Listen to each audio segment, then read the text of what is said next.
Hi, I'm Sam Anderson, Product Manager at Cane Creek Cycling Components, and today we're going to teach you how to install your hardware onto your double barrel rear shock.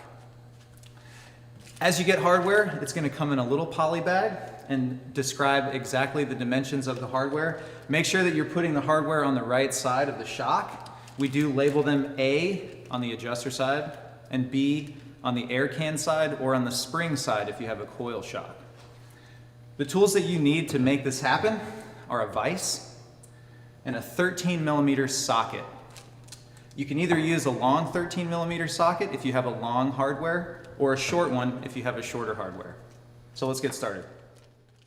So double barrel hardware is designed to be centered on your bicycle.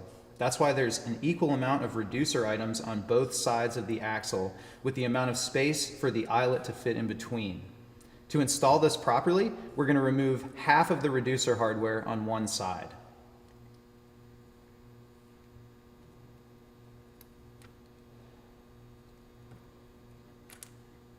Now the axle is ready to install into your rear shock.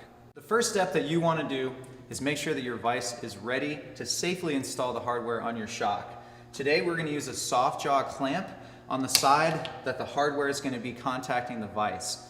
If you don't have a soft jaw clamp, make sure that you use a rag and cover that side of the vise. Next, determine which side is actually easier to install the axle into your DU bushing. There is a chamfered side.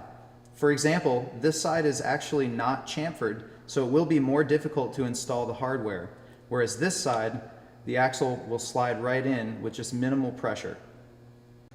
With the hardware starting to install on this one side, make sure that you're contacting the soft portion of your vise. And this is the tricky part, taking the 13mm socket and trying to line up the axle so that it can slide through as you start to tighten. We've set up the shock in the vise. The goal here is to have this space of the axle go through the socket. So it's very important that you have this lined up properly.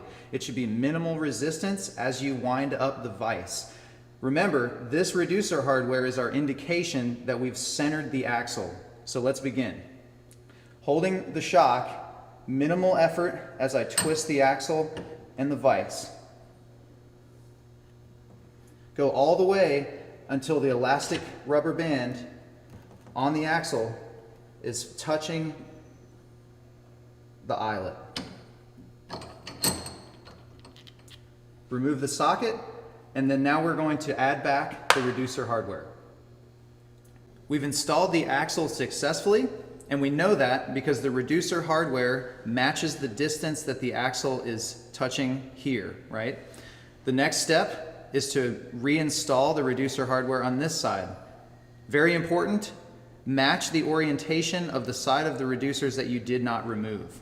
So for this example, we've got the soft item going on first, a 4mm, the 1mm, and the 3mm. These orientations vary per hardware, but just remember to match the side that was not removed. We successfully installed the hardware on one side of the shock. The process is exactly the same on the other side. If you do not feel comfortable doing this or do not have a vise or a 13mm socket, hit up your local bike shop. Those guys can help you out. Remember to check us out on canecreek.com and subscribe to our YouTube page.